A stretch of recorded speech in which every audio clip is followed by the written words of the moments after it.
और deputy CM Jagdish Devda के बाद अब पूर्व केंद्रीय मंत्री और मंडला से बीजेपी सांसद फग्गन सिंह कुलस्ते ने विवादित बयान दे दिया है। पूर्व केंद्रीय मंत्री और सांसद फग्गन सिंह कुलस्ते ने अजीबोगरीब बयान देते हुए आतंकियों को हमारे अपने कहकर बात की। फग्गन सिंह ने कहा कि पाकिस्तान के हमारे आतंकवादियों को मुंहतोड़ जवाब दिया है और इससे पहले एमपी के डिप्टी सीएम जगदीश देवड़ा ने ऑपरेशन सिंदूर को लेकर विवादित बयान दिया था। देवड़ा ने कहा, प्रधानमंत्री जी को धन्यवाद देना चाहेंगे और पूरा देश की वो सेना, वो सैनिक उनके चरणों में नतमस्तक है। वहीं विवाद बढ़ा तो जगदीश देवड़ा ने सफाई देते हुए कहा कि मेरे बयान को तोड़ मरोड़ कर पेश किया गया है। आपको बता दें कि सबसे पहले मंत्री विजय शाह ने भारतीय सेना की कर्नल सोफिया कुरैशी पर आपत्तिजनक बयान दिया था, जिससे लेकर एमपी हाई कोर्ट के आदेश पर उनके खिलाफ इंदौर के मानपुर थाने में एफआईआर दर्ज की गई थी।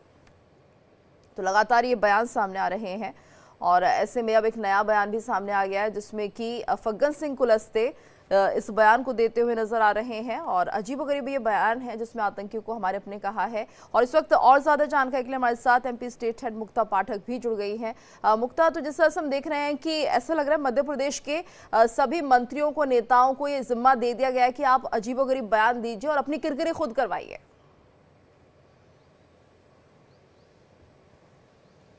जी बिल्कुल। देखिए, ये जिस तरह से एक के बाद एक बयान आ रहे हैं तो ऐसा लग रहा है जैसे सीरीज चल पड़ा है और केवल मध्य प्रदेश से ही हो रहा है।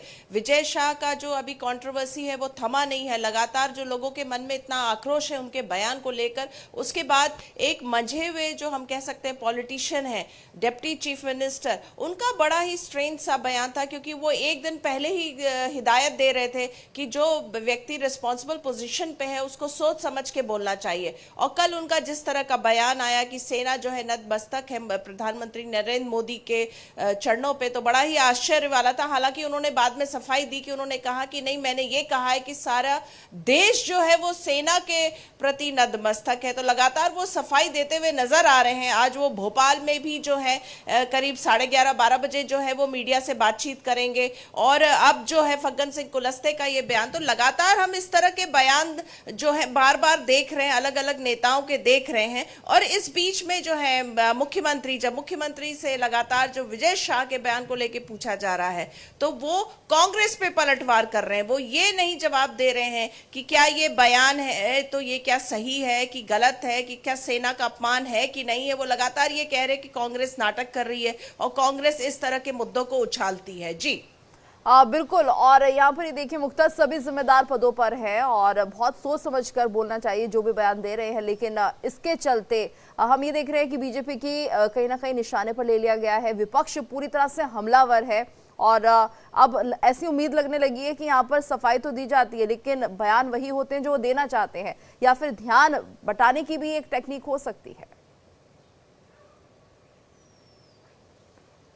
जी, इसको ध्यान हटाने की टेक्निक से जो ज्यादा मैं कहूंगी कि सोच समझ के नहीं बोल रहे हैं। बिल्कुल जो एकदम अगर हम कह सकते हैं कि कहीं ना कहीं सत्ता का जो नशा एक होता है, जब उनको लगता है कि वो कुछ भी कुछ भी कर सकते हैं, कुछ भी बोल सकते हैं। सही कह रही हैं आप मुक्ता, ये सत्ता का नशा ही है जिसके चलते बिना सोचे समझे ये बयान दिए जा रहे हैं और एक बयान विवाद में आता है तो दूसरा विवादित बयान सामने आ जाता है। कुल मिलाकर हम देख रहे हैं कि अब कम से कम मध्य प्रदेश के सांसदों को, विधायकों को थोड़ा संयम बरतना चाहिए और अपनी वाणी पर कंट्रोल करना चाहिए। धन्यवाद आपका इस पूरी जानकारी के लिए।